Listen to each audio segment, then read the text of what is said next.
Hello दोस्तों, नमस्कार। स्वागत है आपका स्टडी सर्च पॉइंट के यूट्यूब चैनल पर। आशा करता हूं आप सभी साथी अच्छे से होंगे। मेरा नाम है प्रदीप। भारतीय राज्य व्यवस्था, इंडियन पॉलिटी के आज के अपने इस वीडियो के अंक में हम संविधान के भाग 2 नागरिकता पर चर्चा करेंगे। इस वीडियो के माध्यम से हम समझने की कोशिश करेंगे कि हमारे संविधान में नागरिकता को लेकर के कौन कौन से प्रावधान वर्णित हैं। साथ ही साथ संसद के द्वारा अब तक नागरिकता को लेकर के कितनी बार और किस तरह के संशोधन किए गए हैं और इन संशोधनों में कौन-कौन सी बातें महत्वपूर्ण हैं। उम्मीद है ये वीडियो का अंक आपको पसंद आएगा। वीडियो पसंद आता है तो लाइक करें, शेयर करें। हमारे चैनल पर पहली बार आए हैं तो चैनल को सब्सक्राइब करके बेल आइकन अवश्य प्रेस करें ताकि हमारे चैनल पर अपलोड किए जाने वाले वीडियो का नोटिफिकेशन आपको मिलता रहे। तो शुरुआत करते हैं आज के अपने इस वीडियो के अंक की। बात कर रहे हैं हम नागरिकता को लेकर के। तो नागरिकता को लेकर के जो महत्वपूर्ण बात है आपको जो ध्यान देनी है कि भारत में इकहरी यानी कि एकल नागरिकता दिए जाने का प्रावधान है और हमने इस एकल या इकहरी नागरिकता का जो प्रावधान है वह इंग्लैंड या हम इसको कह सकते हैं ब्रिटेन के संविधान से ग्रहण किया हुआ है। और अनुच्छेद 5 से लेकर 11 के मध्य इन नागरिकता के संदर्भ में जो प्रावधान है उनका उल्लेख किया गया है। तो नागरिकता के संदर्भ में ये सामान्य सी जानकारी है कि भारत में इकहरी यानी कि एकल नागरिकता का प्रावधान है। ब्रिटेन या इंग्लैंड देश के संविधान से इसको ग्रहण किया गया है। भाग 2 के अंतर्गत अनुच्छेद 5 से लेकर 11 के मध्य नागरिकता से संबंधित प्रावधानों का वर्णन किया गया है।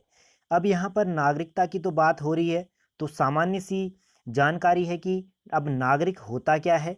तो नागरिक भारतीय राज्य के वो पूर्ण सदस्य होते हैं और इसके प्रति इनकी पूर्ण निष्ठा होती है। साथ ही साथ इन्हें सभी तरह के सामाजिक यानी कि सिविल और राजनीतिक अधिकार प्राप्त होते हैं।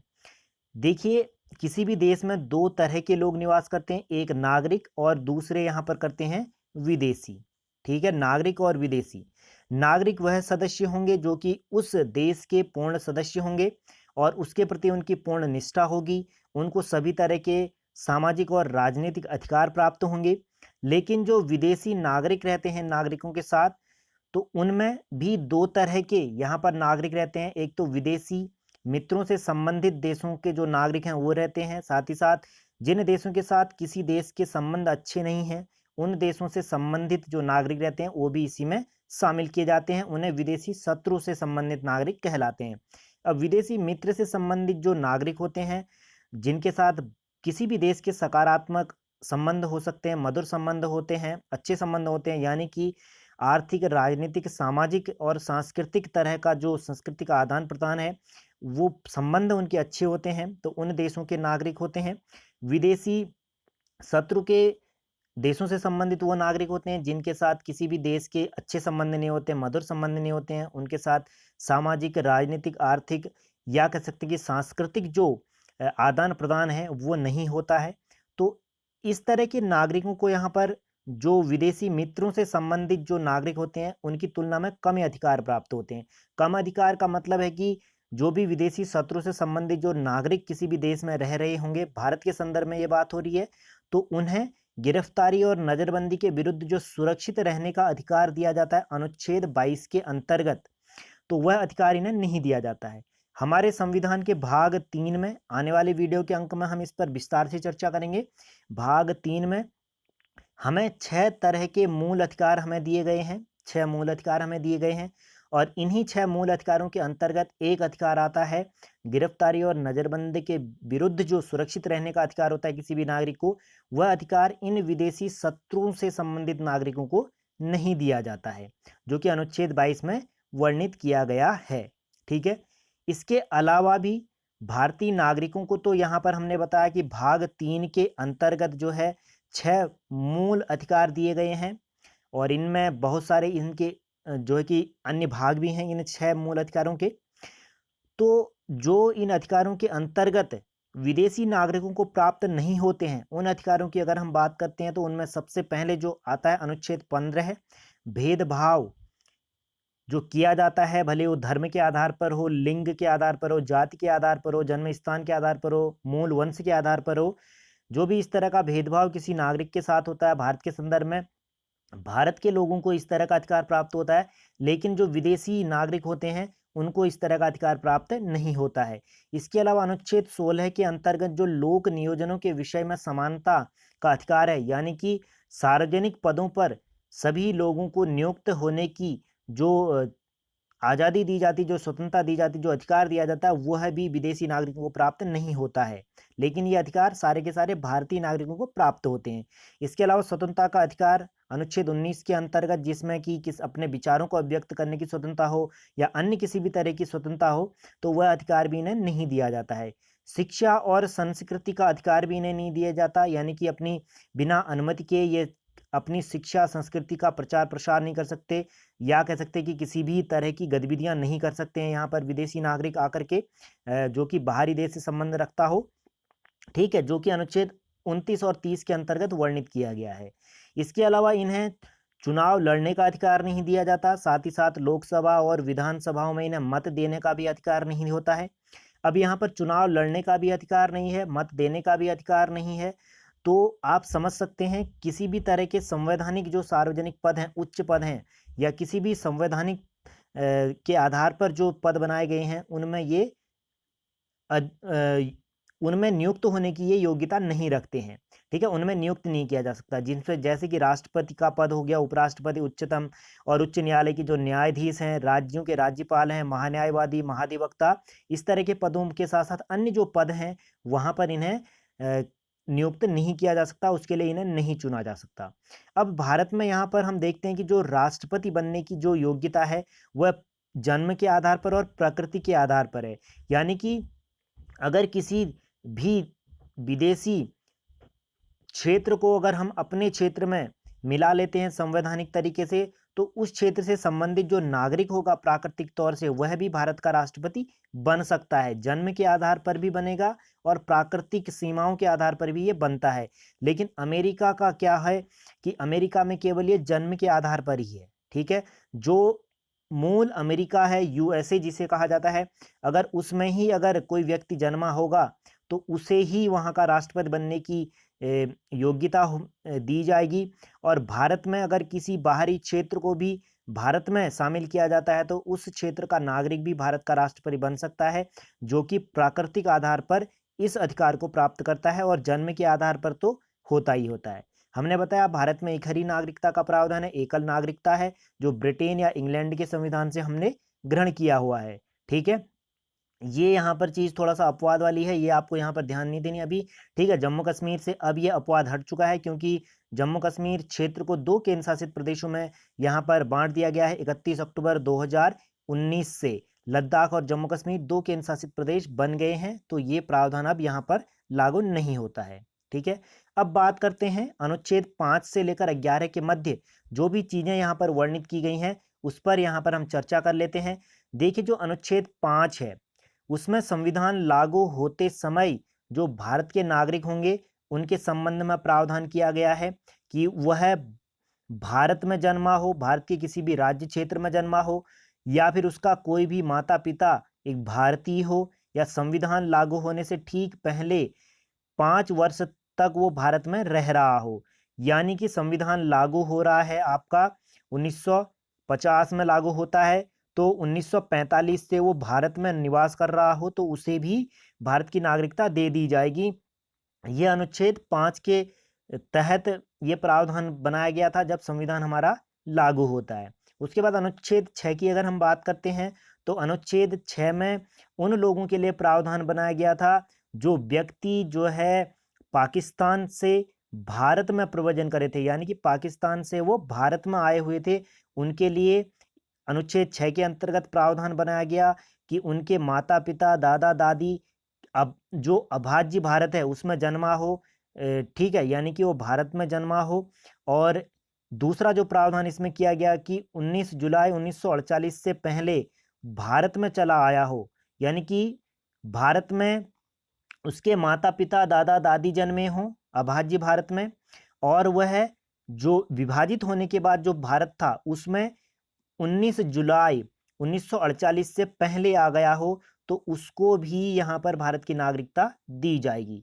अनुच्छेद 7 में उन प्रावधानों का जिक्र किया गया, जो कि पाकिस्तान के प्रव्रजित जो लोग थे, ठीक है, पाकिस्तान के जो प्रव्रजित लोग थे उनके लिए नागरिकता का प्रावधान किया गया। इसमें कहा गया कि जो लोग पाकिस्तान चले गए, यानी कि 1 मार्च 1947 के बाद भारत से पाकिस्तान में चले गए, तो वह भारत का नागरिक नहीं माना जाएगा। लेकिन यहाँ पर एक शर्त यह रखी गई कि जो व्यक्ति वहाँ पर चला गया था और संविधान जब लागू नहीं हुआ था उससे पहले किसी के अनुरोध पर अगर वो भारत लौट आया हो तो उसको भी नागरिकता दी जाएगी। ठीक है, यानी कि 1 मार्च 1947 से पहले के बाद, यानी कि जब भारत स्वतंत्र हो गया था उसके बाद वो पाकिस्तान में चला गया हो तो भारत का नागरिक नहीं माना जाएगा।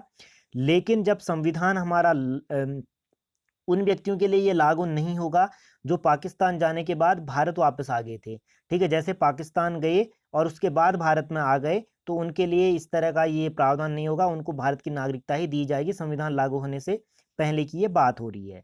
ठीक है, अनुच्छेद 8 की बात करते हैं। तो अनुच्छेद 8 में भारतीय मूल के वैसे लोगों को नागरिकता दिए जाने का प्रावधान था जो कि भारत से बाहर निवास करते हैं। भारत से बाहर निवास करते हैं की बात यहाँ पर वह उन लोगों की बात हो रही है कि जिनके माता पिता दादा दादी भारत शासन अधिनियम 1935 के तहत भारत में वो जन्मे हों, लेकिन वह अस्थायी तौर से किसी अन्य देश में रह रहे हों, यानी कि पूरी तरह से उस देश में नहीं रह रहे हों, कुछ समय के लिए उस देश में गए हों, तो उन्हें भी भारत की नागरिकता दी जा सकती है, बशर्ते जो है कि उन्होंने नागरिक के तौर पर पंजीकृत किया हो। साथ ही साथ जो उनका आवेदन है वो भारत सरकार द्वारा जो भी कह सकते हैं कि गाइडलाइंस थी उसके आधार पर संविधान लागू होने से पहले या बाद में किया गया हो, तो इस तरह के लोगों को भी नागरिकता दी जाएगी अनुच्छेद 8 के अंतर्गत। ठीक है, जो भारत से बाहर रह रहे हों, अन्य देशों में रह रहे हों, उन लोगों के लिए यह प्रावधान किया गया था कि उनके माता पिता दादा दादी जो है वो भारत शासन अधिनियम 1935 के अंतर्गत भारत में जन्मे हों।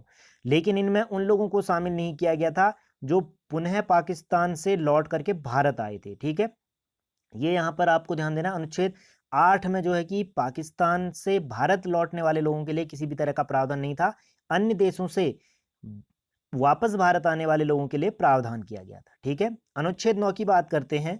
तो अनुच्छेद 9 में जो भी विदेशी राज्य की नागरिकता या कह सकते हैं कि अन्य देश की नागरिकता अगर किसी ने ग्रहण कर ली हो तो उस व्यक्ति की भारतीय नागरिकता स्वतः ही चली जाएगी, ऐसा प्रावधान किया गया अनुच्छेद 9 में।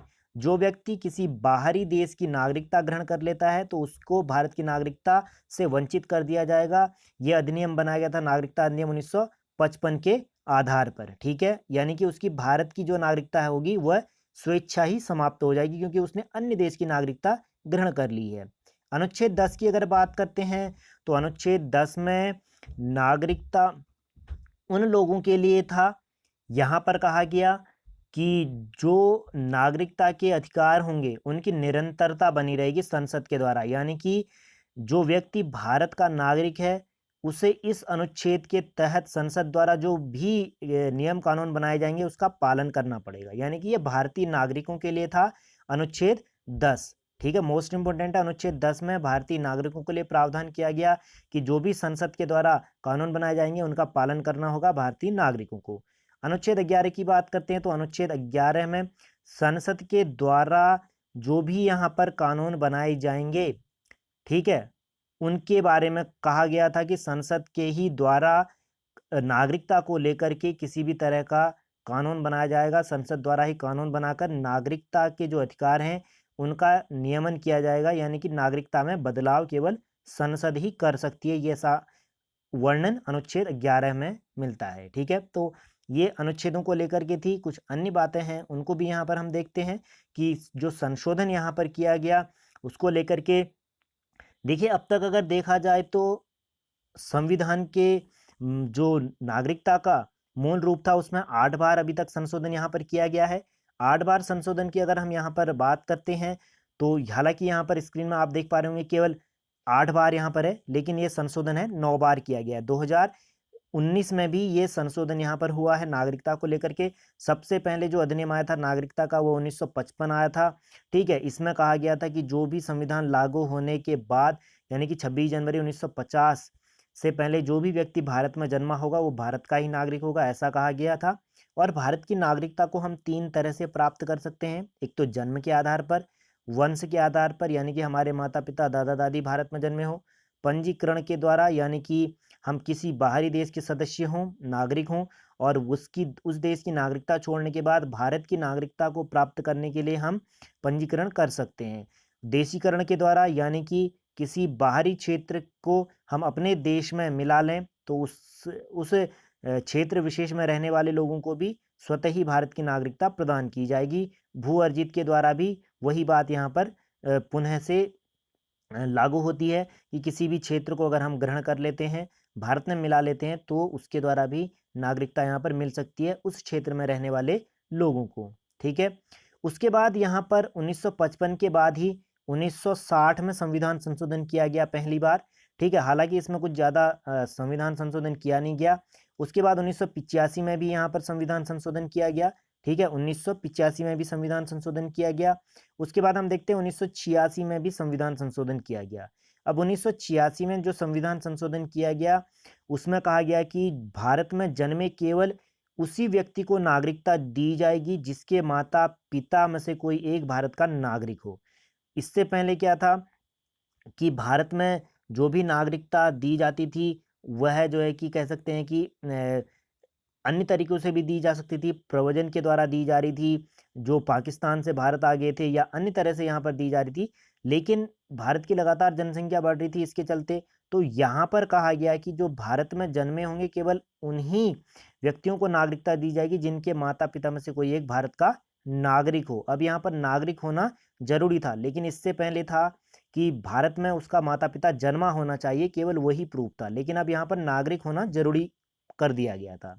ठीक है, इसके अलावा पंजीकरण के आधार पर भी यहाँ पर कहा गया कि कम से कम 5 वर्ष तक वो भारत में निवास कर रहा हो, तो इसके लिए भी प्रावधान किया गया 5 वर्ष तक वो भारत में निवास करता हो।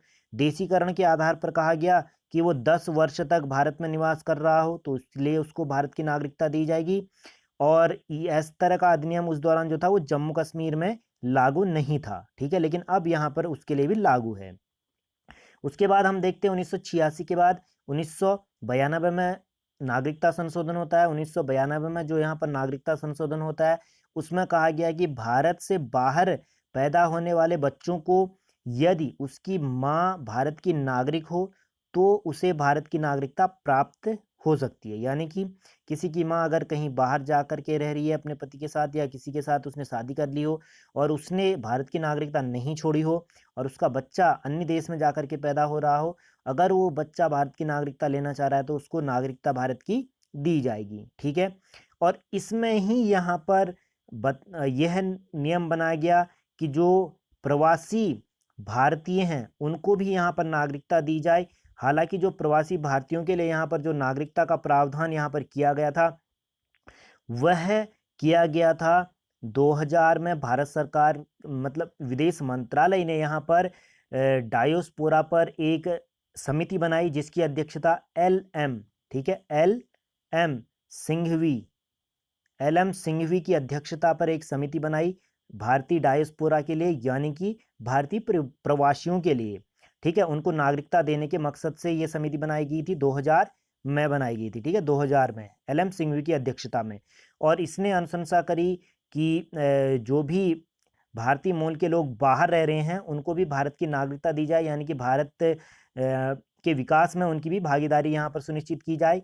और इस समिति ने अपनी रिपोर्ट 2002 में सौंपी थी। ठीक है, 2002 में समिति ने रिपोर्ट सौंपी थी और 2000 में ये समिति आई थी। एल एम सिंघवी समिति किससे संबंधित है?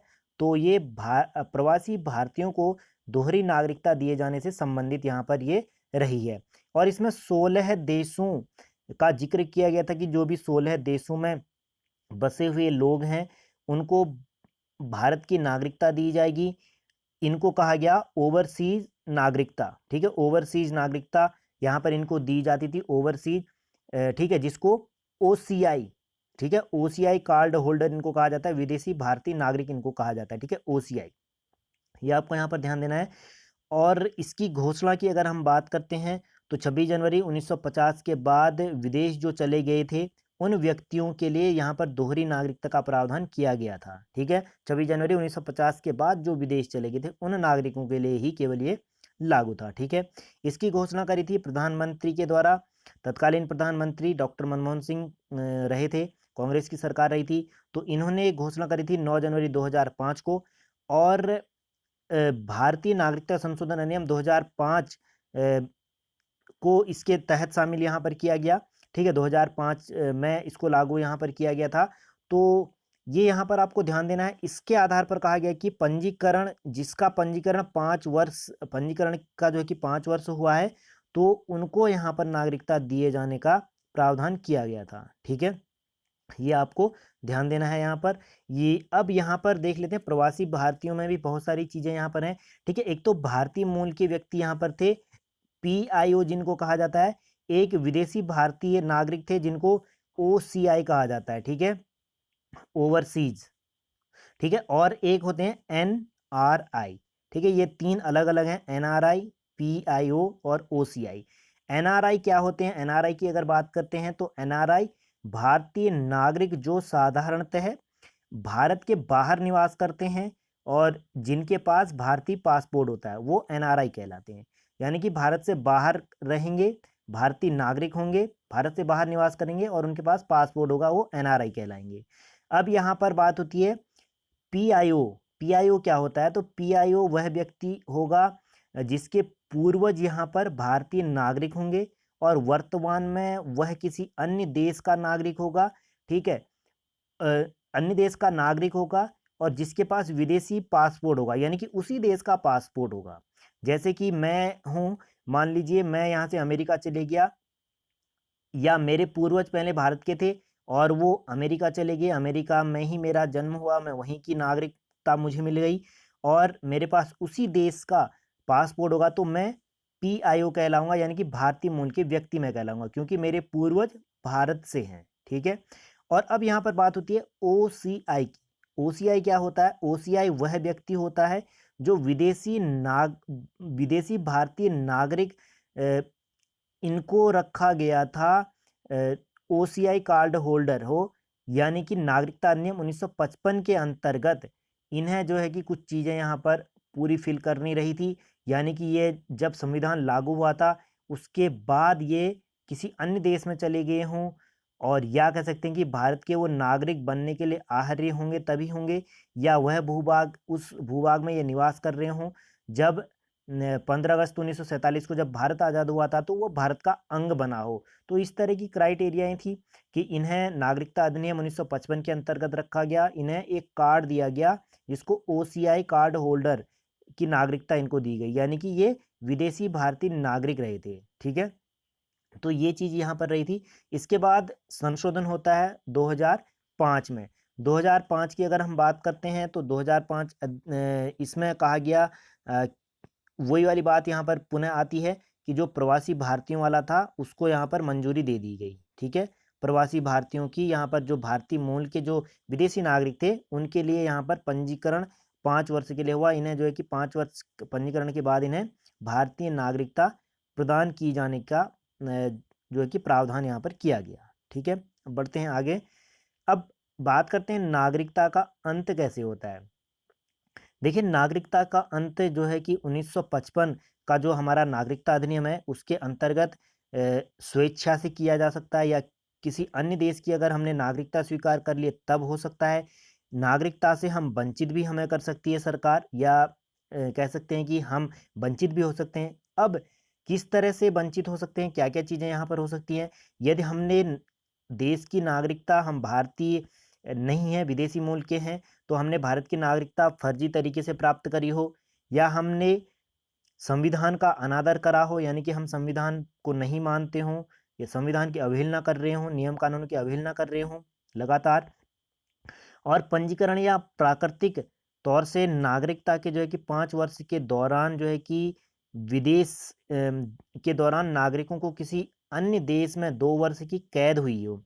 जैसे मैं बाहरी किसी अन्य देश का नागरिक हूँ, मैंने भारत की नागरिकता प्राप्त करने के लिए पंजीकरण कराया और 5 वर्ष के दौरान ही मुझे यहाँ पर 2 वर्ष की कैद हो गई है उसी देश में, जिस देश के लिए मैंने नागरिकता के लिए अप्लाई करी है, तो तब भी नागरिकता नहीं मिलेगी। यानी कि मैं अमेरिका का हूँ, भारत में आया हूँ और भारत में निवास कर रहा हूँ और मैंने पंजीकरण कर रखा है कि मैं भारत की नागरिकता लेना चाहता हूँ और 5 वर्ष के दौरान तक मैं लगातार भारत में रहूँगा और इसी दौरान मुझे किसी कारणवश 2 वर्ष की कैद हो जाती है, तो तब भी मुझे नागरिकता प्रदान नहीं की जाएगी।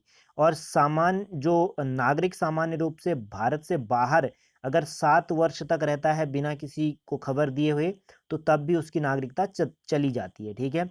7 वर्ष तक अगर किसी अन्य देश में आप निवास कर रहे हैं, आपने भारत सरकार को नहीं बताया है, तो तब भी आपकी नागरिकता यहाँ पर चली जाएगी, ठीक है? और नागरिकता गृह मंत्रालय के द्वारा दी जाती है। मोस्ट इंपोर्टेंट है, नागरिकता किसके द्वारा दी जाती है? तो गृह मंत्रालय के द्वारा नागरिकता प्रदान की जाती है, मिनिस्ट्री ऑफ होम अफेयर्स, ठीक है?